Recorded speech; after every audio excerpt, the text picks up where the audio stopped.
Secrets beneath the pines.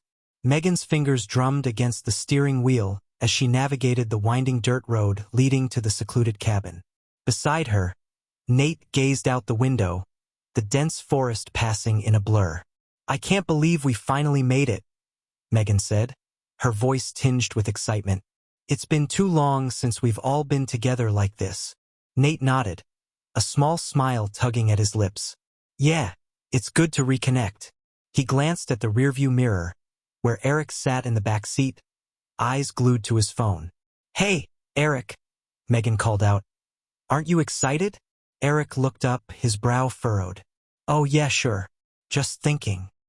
He offered a half-hearted smile, his fingers still tapping restlessly. As they reached the cabin, its weathered wooden exterior came into view. Megan pulled into the small clearing, parking beside a familiar silver sedan. "Brian's here," Eric exclaimed, suddenly perking up. "So where is he?" Nate scanned the area, frowning. "His car's here, but I don't see him." "Have you reached him, Megan?" Megan shook her head. "No, I've tried calling and texting, but nothing." They stepped out of the car, calling for Brian, but the woods remained silent. "Maybe he's inside already," Nate suggested. Megan led the way to the door, pausing with unease as she noticed it was unlocked. "That's odd. Probably just forgot to lock it," Eric said, shrugging. Inside, the cabin was warm and familiar, but an unsettling silence hung in the air. "Brian," Megan called out, but there was no response. Nate's unease grew as he noticed the untouched decor, no signs of recent activity. "Let's give him some time," Nate said, trying to stay calm.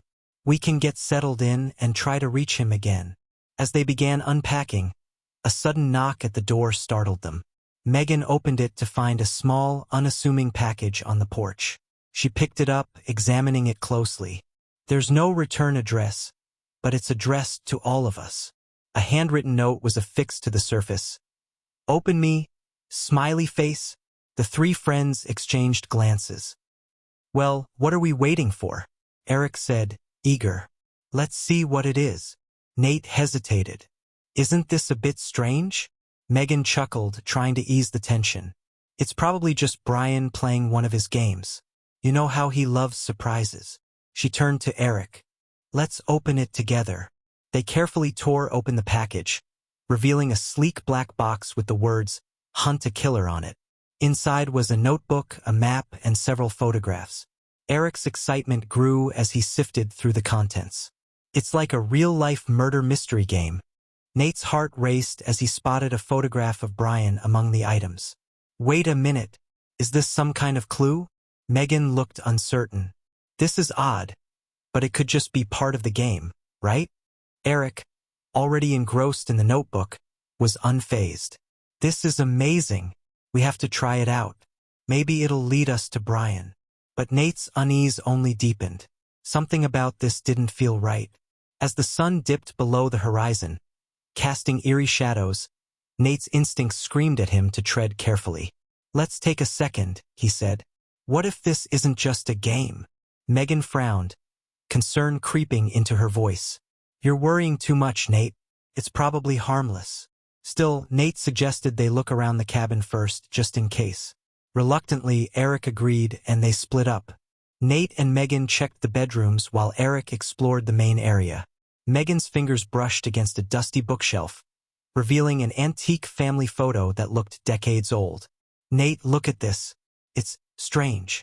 Nate peered closer, feeling an odd sense of familiarity with the faces in the photo. Suddenly, a loud crash echoed from the living room. They raced back to find Eric on the floor, the contents of the notebook scattered around him. "I swear I just saw something move in the corner," Eric stammered, his earlier bravado gone. Nate's anxiety spiked as a chilling whisper filled the air, barely audible but unmistakable. "You shouldn't have opened that." The atmosphere grew tense as Megan clutched the black box, her excitement now overshadowed by fear.